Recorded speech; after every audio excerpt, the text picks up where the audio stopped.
Pero bueno, esta mañana se encuentra con nosotros el licenciado Iván Argote Castañeda y vamos a platicar sobre la reforma fiscal. Licenciado, buen día. ¿Qué tal? Gusto en tenerlo aquí. Gracias por estar con nosotros. ¿Qué pasa con esta reforma fiscal? Se ha estado hablando mucho que se homologan el IVA, qué va a pasar en la frontera, vamos a dejar de ser competitivos. ¿Qué está pasando? Es un tema de los muchos que tiene esta reforma fiscal, este paquete fiscal que propone el presidente Peña Nieto. Un tema comentado en los últimos 2 días, inclusive desde el domingo que fue anunciado ante los medios. Y básicamente lo que propone, es tan importante esta reforma fiscal, obviamente desde el contexto social y económico que representa para el país, precisamente porque es uno de los puntos principales de campaña del presidente, junto con la reforma energética, fue lo que es la reforma hacendaria. Le han estado llamando que es una reforma social. Se basa básicamente en el punto de vista de que el que más dinero tiene, más paga, el que menos dinero tiene, menos paga, ¿no? Y lo manejan en 3 puntos. Es una reforma hacendaria justa, simple y transparente. Justa por lo que te comentaba, la reforma ¿Quién gana social. más paga más? Así es, ¿no? Transparente, se trata de que sea libre y que se exhiba para todos y que se aplique para todos. Y básicamente simple, porque eliminan muchos aspectos importantes de lo que comentábamos ahorita, precisamente de leyes. Básicamente eliminan 2 leyes, crean 4 nuevas y modifican un sinnúmero de ordenamientos fiscales que aplican en esta materia. De entrada, no graban IVA en cuanto a alimentos y en cuanto a medicinas. Era un punto muy importante, ¿no? Eso se queda tal cual lo tenemos ahorita. Exactamente, okay. Se queda sin tocar lo que es el IVA en alimentos y medicinas, que era un punto de vista que manejaban muchos partidos, ¿no? Lo de izquierda, por así decirlo. Claro. Y uno de los puntos muy importantes que ataca aquí a la frontera es que quieren homologar el IVA. En el interior de la República se paga el 16, aquí se paga el 11. Quieren decir, bueno, pues todos parejos, ¿no? Económicamente no tiene ninguna justificación para que en la frontera no se esté pagando igual que en el resto del país. Bueno, entonces vamos a homologarlo, ¿no? ¿Y quién pretenden homologar este IVA? Ahora, ¿qué pasa? ¿Cómo nos afectaría? Porque realmente muchas de estas decisiones se toman en la capital y no saben cómo vivimos. Exactamente, ¿no? Precisamente, ¿no? Uno de los puntos que basan para homologar el IVA precisamente es en el hecho de que económicamente sí eres capaz de pagar ese porcentaje que resta, ese 5%. Ahora, originalmente estaba basado en que el IVA en las fronteras, bueno, estaban alejados del resto del país, no había mucha competitividad, entonces dicen, bueno, pues vamos a bajarles un IVA, ¿no? Ahora dicen, bueno, es que tú ya tienes la capacidad económica para contribuirlo, ¿no? Entonces ahora imagínense el impacto que va a tener una zona, sí, donde no nada más ese es el punto, que sea económicamente capaz, sino que tienes una competitividad con Estados Unidos. Que paga, creo que California el 8.75. Dependiendo de la zona, Se mueve un poquito. Se mueve poquito, pero más o menos en ese porcentaje general. Entonces, no nada más es el hecho de que seas capaz de pagarlo, sino la competitividad que se refiere al hecho de que estés en una zona fronteriza como Estados Unidos. Ese es uno de los puntos en los cuales habrá que analizarlo a fondo, ¿no? Y lo que la Cámara de Diputados, que es el presidente Peña Nieto, mandó la propuesta, esta reforma hacendaria, a la Cámara de Diputados para que la analice. También, asimismo, eliminan el IETO. ¿Qué pasa? A ver, platíquenos esto y usted lo va a conocer muy bien. Hubo mucha gente que se amparó.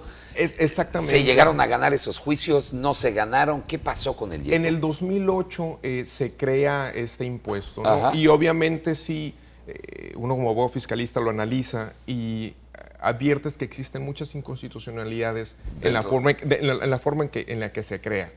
Graba por unas personas, no graba en otras situaciones. Entonces, analizas el caso en particular con la empresa y dices, oye, sí, el impuesto efectivamente es inconstitucional. Se promueve una serie de amparos, se crean a nivel judicial, crean juzgados especiales precisamente para eso. Para analizar si efectivamente no. Y la Suprema Corte de Justicia de la Nación determina que efectivamente el impuesto sí es constitucional y la ley se queda, ¿no? Entonces, la ley desde el momento en que fue creada siguió. Ahora, con esta reforma hacendaria, pretenden quitarlo con ese afán de simplificar lo que es el pago de tributo. Y es que realmente en México es muy complicado pagar impuestos. Es muy complicado, existen impuestos para todos y Así es. Vaya, es a lo que vamos, ¿no? pretenden con esta reforma hacendaria dejar únicamente ISR, simplificarlo, quitar ciertas exenciones y dejar ISR. Pretenden mantener el IVA en un sentido de decir, bueno, aquí es donde viene lo complicado, ¿no? Quitan YETU, quitan el impuesto sobre depósitos en efectivo, Ajá. Sí, que era un punto muy importante también. que decían, bueno, con esto vamos a atacar la informalidad, ¿no? Ajá. Sí, y me dices, bueno, los que depositan en efectivo, con eso pretendemos, de alguna u otra manera tenemos que atacar la informalidad. Claro. Quitan IDE, quitan YETU, ¿sí? Y ahora IVA, y el IVA lo empiezan a grabar en cosas que originalmente no lo tenían. No, ajá. Exactamente, lo que es pago de colegiaturas, ahora paga IVA. Ok. La compraventa de bienes inmuebles y la renta paga IVA. Ok. La medicina ya no quedó. Sí, lo que es el pago de hipotecas, los intereses, ahora también pagan IVA. Okay. ¿Sí? Entonces, esta serie de situaciones sí vienen a alertar, ¿no? Ahora, si ganas arriba de 500,000 pesos, la base de ISR que vas a tener sobre la que se va a calcular el pago que tienes que hacer de impuesto va a ser 32%. Okay. Sí, es mucho más alta. Inclusive te quitan para personas físicas exenciones o deducciones personales.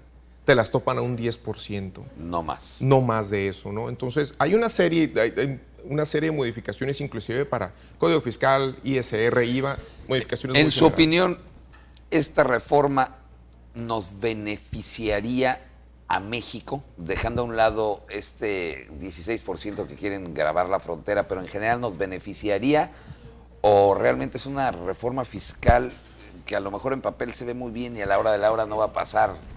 Podría decirse que se ve bien, sin embargo, no es el santo grial que te vendía, ¿no? Decir, bueno, con la reforma hacendaria vamos a limpiar todo y con esto lo enderezamos, ¿no? Lo que dicen, hacen sus proyecciones para lo que es el 2014 y dicen, bueno, pues no me va a alcanzar, ¿no? Entonces tengo que ver de dónde voy a sacar el dinero. De dónde voy a sacar el dinero, ¿no? Entonces, definitivamente pudiera tomarse como una medida lo del 16%, lo de las exenciones para personas físicas, meter el IVA en ciertas partes donde antes no estaba grabado.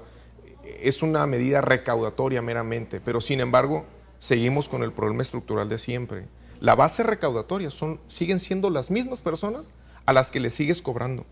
Sí. No amplías tu gama de a personas. Toda esa gente que no paga impuestos. Quitan lo del IDE, que es una forma para poder grabar la informalidad.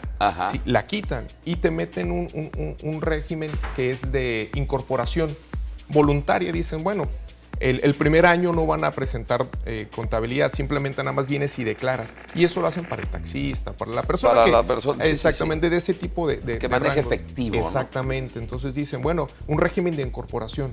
Sí, pero a final de cuentas, ¿cuántos van a llegar y van a hacer eso? ¿Y qué va a pasar con los que no lo hagan? Exactamente. Entonces, ¿desde qué punto de vista atacan la informalidad? Que lo que se pretende es que crezca la base de contribuyentes.